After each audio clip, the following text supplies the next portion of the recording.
Hello friends, नमस्कार, आदाब और सत श्री अकाल। दोस्तों, आज मैं बात करूंगा नेटवर्क मार्केटिंग और एमएलएम के ऊपर, क्योंकि कुछ इन्फ्लुएंसर्स यूट्यूब के ऊपर वीडियोस बनाते हैं, आपस में डिस्कशंस करते हैं कि एमएलएम या नेटवर्क मार्केटिंग एक टोटली फ्रॉड है। यहाँ पर लोगों को के साथ धोखा होता है।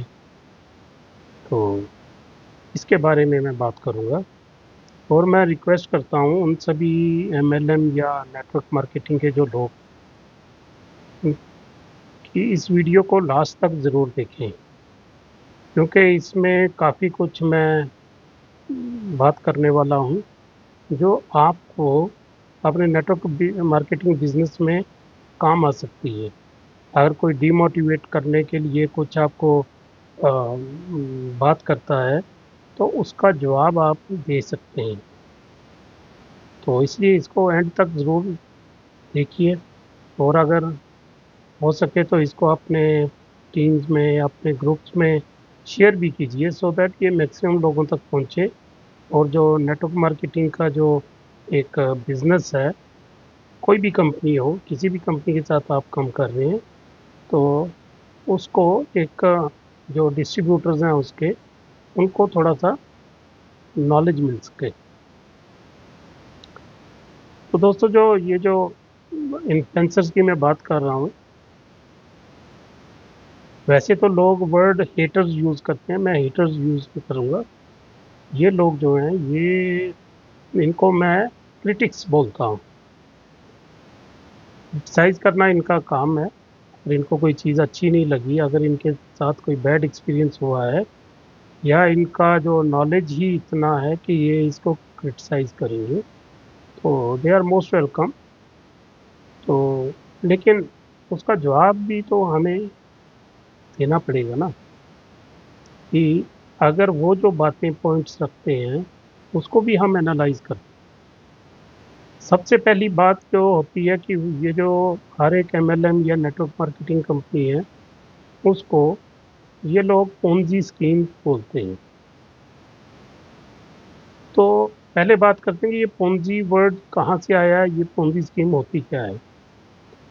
ये पोंजी स्कीम आज से 100 साल पहले एक आदमी था जो इटालियन था, लेकिन यूएसए में जाके वो सेटल हो गया था। और फिर वहाँ पर उसने एक जो कुछ कूपन्स वगैरह सेल करने का एक उसने सिस्टम तैयार किया और लोगों से इन्वेस्टमेंट ली।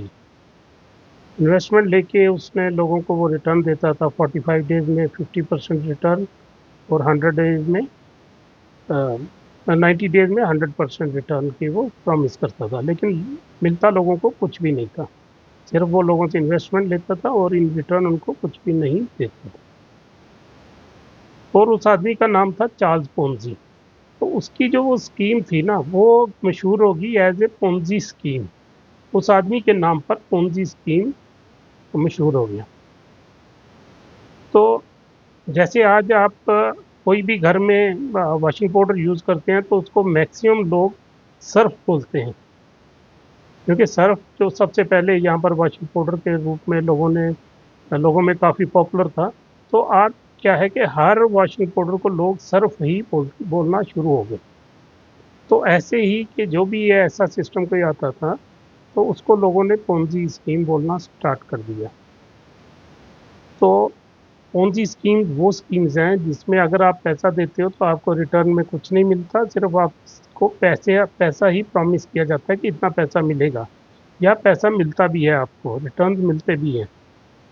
तो दैट इज पोंजी स्कीम, कि एक ने दो को जोड़ा, दो ने चार को जोड़ा, चार ने आठ को जोड़ा, उनके पैसे लिए तो वो सभी को, तो जो पहले लोग आए होते हैं उनको उनमें डिस्ट्रीब्यूट होता है। और जो लास्ट में जब ये स्कीम्स बंद होती हैं तो जो लास्ट वाले लोग होते हैं उनका नुकसान हो जाता है।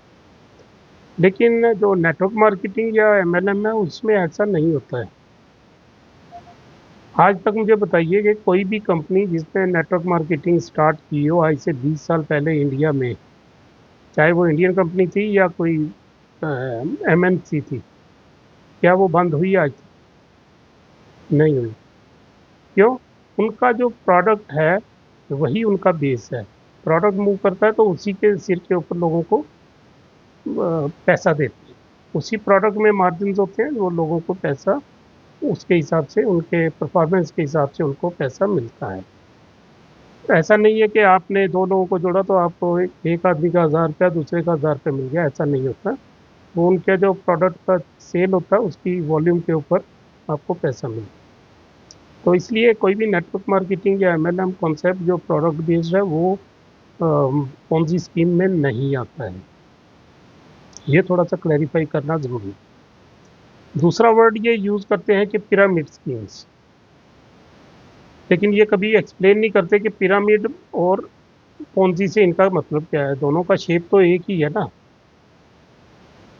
तो मेरे हिसाब से पिरामिड के बिना हमारी कोई एग्जिस्टेंस ही नहीं है। हमारा जीवन भी एक पिरामिड का पार्ट है।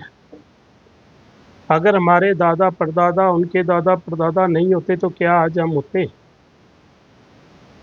मेरे परदादा के परदादा जो थे उनका अगर आप ट्री देखेंगे तो आपको पता लगेगा उनके 4 बेटे थे, उनके आगे 4 4 बेटे हो गए, उनके 5 5 बेटे हो गए, ऐसे करते करते आज मैं एग्जिस्ट कर रहा हूँ और आगे मेरे भी बच्चे हैं तो वो भी आगे पिरामिड बढ़ता जाएगा। हमारी लाइफ एक पिरामिड का ही पार्ट है। पिरामिड कोई बुरी बात नहीं है, बुरा वर्ड नहीं है। यस, अगर आप किसी पिरामिड कंपनी के साथ काम कर रहे हैं तो प्राउडली कहिए yes we are part of that pyramid. अब एक गवर्नमेंट चलती है, गवर्नमेंट में क्या पिरामिड नहीं है? क्या एक प्राइम मिनिस्टर या एक प्रेसिडेंट ही पूरी कंट्री को चलाता है? नहीं। प्राइम मिनिस्टर के आगे मिनिस्टर्स होते हैं, मिनिस्टर्स के आगे सेक्रेटरीज होते हैं, उनके आगे उनके सबॉर्डिनेट्स होते हैं, करते करते करते नीचे लेवल तक, चपरासी लेवल तक जो बंदा है वो भी उस पिरामिड का पार्ट है। सिर्फ फर्क इतना है कि वो अपना टाइम दे रहे हैं, वहां पर वो अपनी सर्विसेज दे रहे हैं तो उनको उसका पे फिक्स पे मिल रहा है। लेकिन यहाँ पर हम जो पिरामिड बनाते हैं ये पिरामिड ऑफ कंज्यूमर्स है, पिरामिड ऑफ डिस्ट्रीब्यूटर्स है।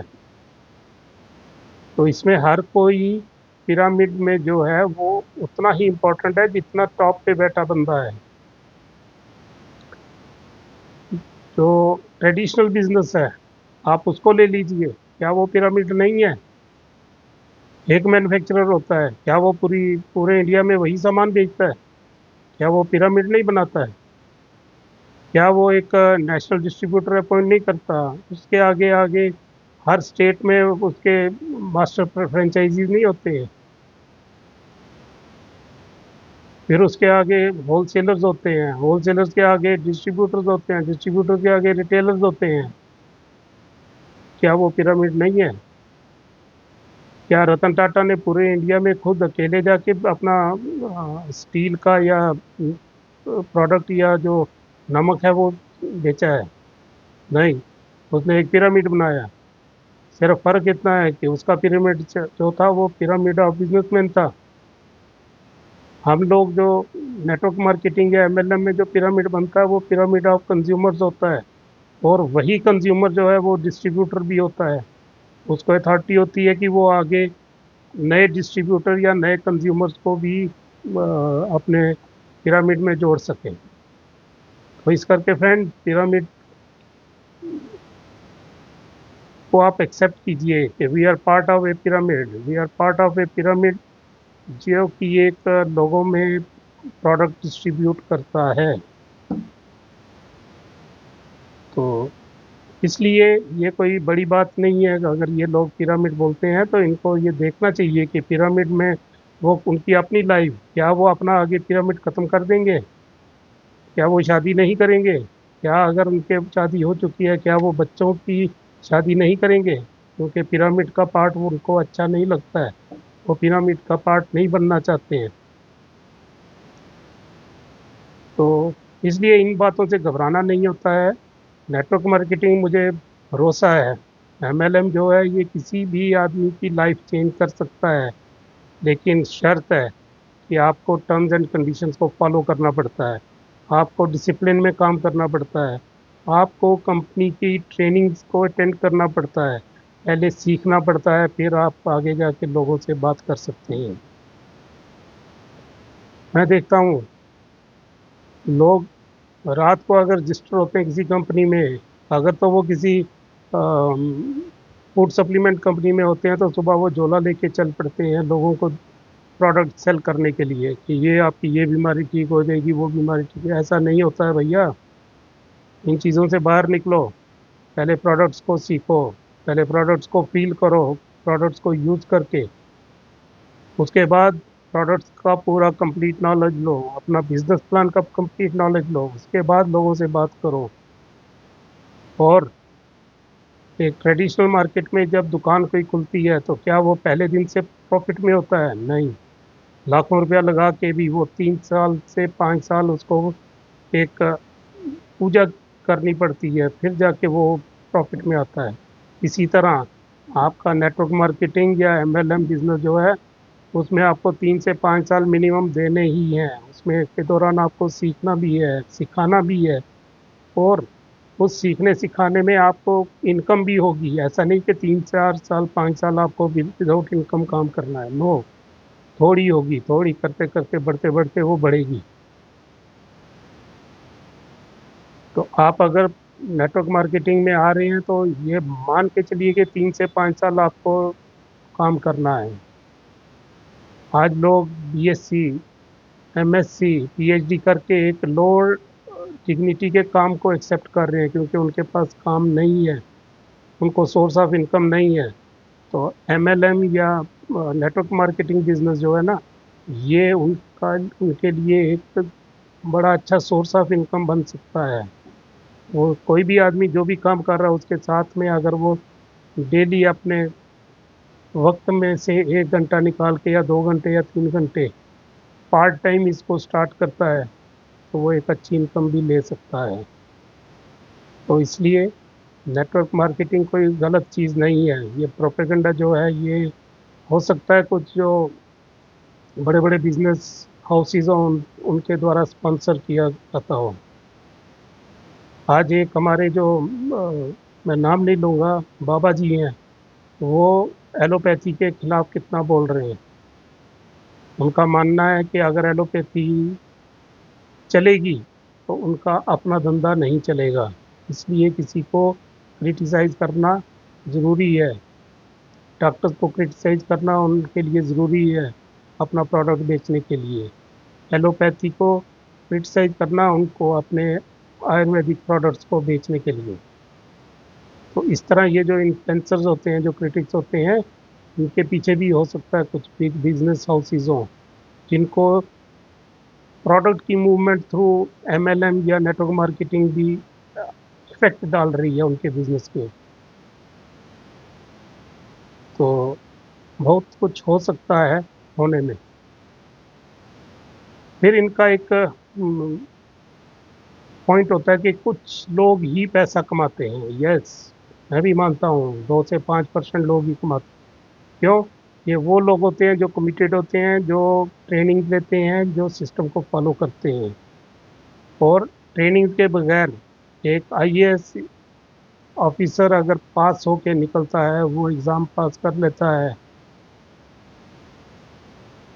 तो क्या उसको दूसरे दिन डीएम की या डीसी की कुर्सी मिल जाती है? नहीं मिलती। उसको ट्रेनिंग लेनी पड़ती है। ट्रेनिंग के बाद उसको प्रोबेशन करना पड़ता है, 2 से 3 साल या 1 से 2 साल उनको प्रोबेशन करना पड़ता है। तब वो आईएएस या आईपीएस की चेयर पे जाके बैठेगा। आईएएस आईपीएस तो वो बन जाता है, बट जो उसको रिस्पॉन्सिबल चेयर है जिसके लिए उनको ट्रेन किया जाता है, वो 2 3 साल के बाद ही मिलती है। एक एडवोकेट क्या एलएलबी करने के बाद डायरेक्ट हाई कोर्ट में या सुप्रीम कोर्ट में चला जाता है? नहीं जाता। उसको सीनियर एडवोकेट के साथ काम करना पड़ता है। वो काम क्यों करता है? उसको सीखना पड़ता है, सीखना होता है। एक इंजीनियर जो डिग्री करके निकलता है, तो क्या वो सीधा इंजीनियरिंग का वो कोई आर्किटेक्ट बन जाता है? नो। उसको सीखना पड़ता है। पहले किसी छोटी कंपनी में 5 7 10 20 हज़ार रुपये में उसको 4 5 साल काम सीखना पड़ेगा। उसके बाद वो अपना कोई इंडिपेंडेंट काम कर पाएगा। ऐसा ही डॉक्टर्स के साथ होता है। पहले इंटर्नशिप करनी पड़ती है एमबीबीएस के बाद, उसके बाद उनको किसी रिस्पॉन्सिबल जॉब उनको दिया जाता है। एमबीबीएस करके कोई डॉक्टर अपना क्लिनिक खोल के नहीं बैठ जाता है। बैठ भी जाएगा तो उसके बाद कोई कस्टमर ही नहीं आएगा, कोई पेशेंट ही नहीं आएगा, क्योंकि लोग भरोसा करते हैं एक्सपीरियंस के ऊपर। तो इसलिए दोस्तों, अगर आप एमएलएम में हो, इसको सीरियसली लो और सीख के काम करो। बिना सीखे कोई काम नहीं होगा। सक्सेस रेट की बात करते हैं तो मार्केट में आप सर्वे करो लो। अगर एक मार्केट में 1000 दुकान है तो सर्वे करके देखो उसमें कितने लोग सेटिस्फाइड हैं अपने काम से। उस मार्केट में कितने बिजनेसेस बंद हो चुके हैं पिछले 2 साल में, खुले थोड़ी देर चले उसके बाद बंद हो गए।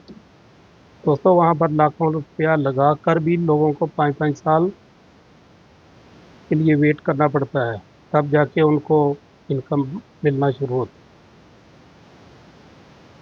तो आप अपने पूरे शहर में सर्वे करके देखो कितने लोग, कितने बिजनेसमैन जो हैं वो 2 लाख रुपया महीना कमा रहे हैं।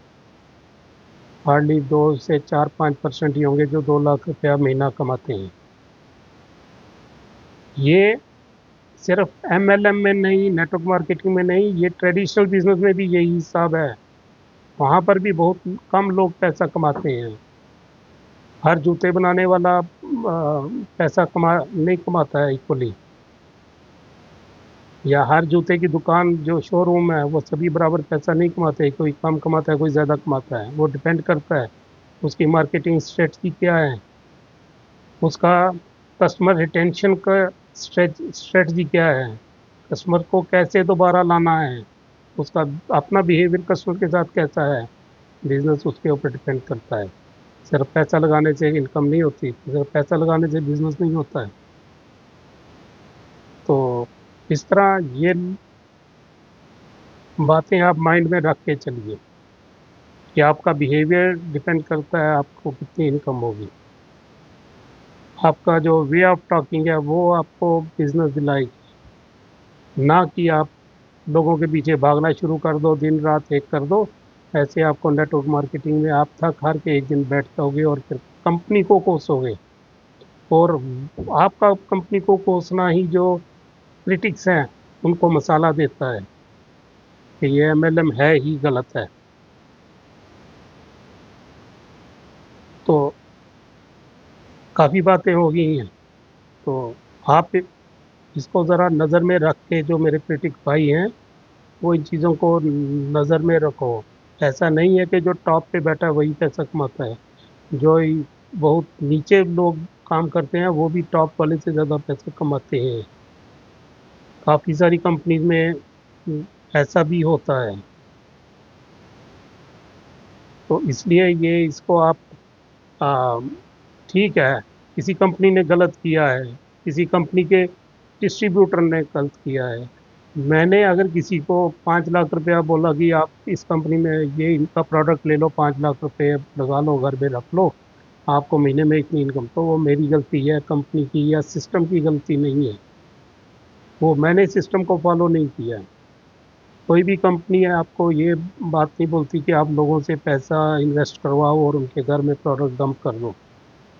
जो ऐसा करता है वो गलत है। वो तो कंपनी भी उसको कभी सपोर्ट नहीं करेगी। तो इतनी ही बातें करनी थी दोस्तों। अगर कोई बात रह गई हो, अगर आपका कोई क्वेश्चन हो, आप ज़रूर क्वेश्चन कीजिए। आपकी कोई सजेशन हो कहीं पर, अगर आपको लगता है मैं गलत बोल रहा हूँ, ज़रूर आप लिखिए। I accept criticism. अगर मेरी मुझे आप करेक्ट करते हो तो I will be thankful to you कि आपने मेरी गलती सुधारी है। लेकिन एक चीज़ करना कि कमेंट्स में गाली गलौज मत करना, क्योंकि गाली गलौज मुझे जवाब देना आता नहीं है, तो मैं फिर सिर्फ ब्लॉक ही कर सकता हूँ। तो यही बातें थी, सोचा आज आपसे शेयर करूं, क्योंकि मैं काफ़ी कुछ वीडियोस में देखता हूँ लोग अ, गलत प्रोपेगेंडा कर रहे हैं एमएलएम या नेटवर्क मार्केटिंग के खिलाफ। हाँ, मैं किसी कंपनी से जुड़ा हुआ हूँ, लेकिन मैं सिर्फ प्रोडक्ट यूज़र हूँ। मुझे प्रोडक्ट अच्छा लगा, मुझे प्रोडक्ट अपनी फैमिली में मैं यूज़ करवाता हूँ, तो लेकिन मैं प्रमोट नहीं, क्यों नहीं करता हूँ, वो मेरी अपनी पर्सनल लिमिटेशंस हैं, उसकी वजह से मैं प्रमोट नहीं करता हूँ, बट प्रोडक्ट यूज़र हूँ। और मैं एमएलएम का या नेटवर्क मार्केटिंग का एक अच्छा सपोर्टर हूँ।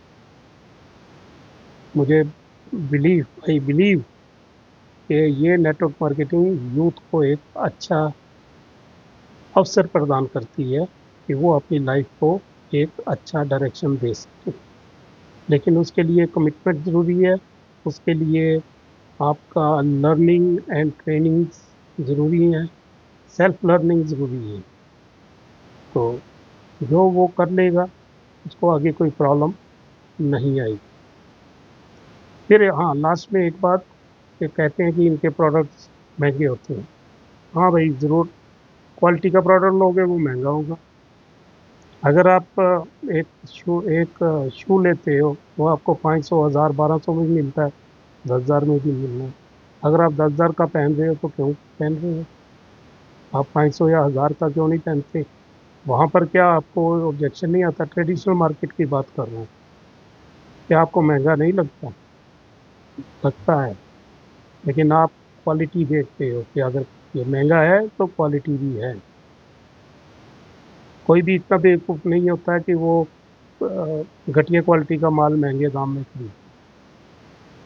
तो इसलिए प्राइस जो है वो हर कंपनी का फिक्स करने का अपना राइट होता है, एज पर लॉ। खरीदना ना खरीदना वो हमारा राइट है। किसी को अगर महंगा प्रोडक्ट नहीं चाहिए तो वो मत खरीदे, कोई बाइंडिंग तो है नहीं, कोई उसको बाइंड तो करके ज़बरदस्ती तो प्रोडक्ट देता नहीं है। तो इतनी बात करनी थी दोस्तों। हो सके तो वीडियो को शेयर कीजिए, सो दैट मैक्सिमम जो हमारे नेटवर्किंग या एमएलएम के जो लोग हैं उन तक ये पहुँचे, सो दैट हो सकता है उनको भी इसमें से कुछ क्लूज मिले, कुछ जब किससे बात करते हैं तो उनको उसमें रिप्लाई करने में उनको ही कोई पॉइंट यहाँ से मिल जाए। Thank you. मिलते हैं फिर नेक्स्ट किसी टॉपिक पे। Thank you once again.